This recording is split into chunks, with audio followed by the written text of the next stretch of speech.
Bonjour. Aujourd'hui, dans le cadre de notre projet Un jour une œuvre, je vais vous parler du sabre Flissa qui se trouve en réserve. Alors je vais vous demander de me suivre.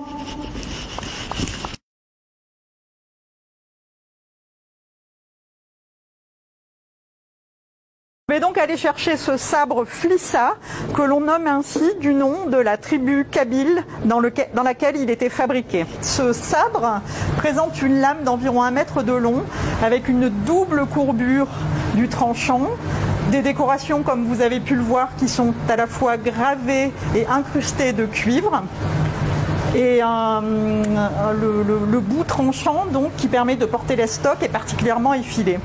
Ce sabre Flissa a une forme, une décoration vraiment très caractéristique et unique en son genre. Il est fait d'une lame d'environ 1 mètre de long et d'un pommeau décoré d'une forme zoomorphe que l'on a pu décrire souvent comme un chien, ou dans laquelle on peut voir un oiseau. Et l'étui, qui suit exactement la forme de la lame, est également décoré, sculpté et vidé. C'est une arme que nous avons ressortie des réserves à l'occasion d'une exposition en 2009, Voyageurs Explorateurs, qui nous avait permis de faire un travail à la fois sur les attributions des objets et sur les donateurs.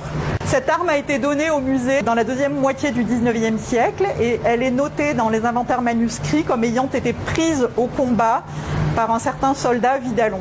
Effectivement, c'est en 1871, c'est une époque où la conquête de l'Algérie se poursuit, et notamment en Kabylie, qui est un peuple de combattants et de résistants, et particulièrement connu, notamment la tribu des Iflissen, qui a donné le nom à l'arme Flissa, pour être des forgerons et des armuriers, à tel point qu'un ethnologue dans les années 50 a pu qualifier cette région de Saint-Étienne-Kabyle.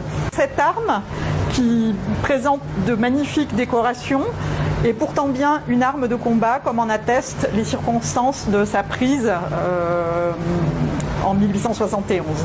Je vous remercie.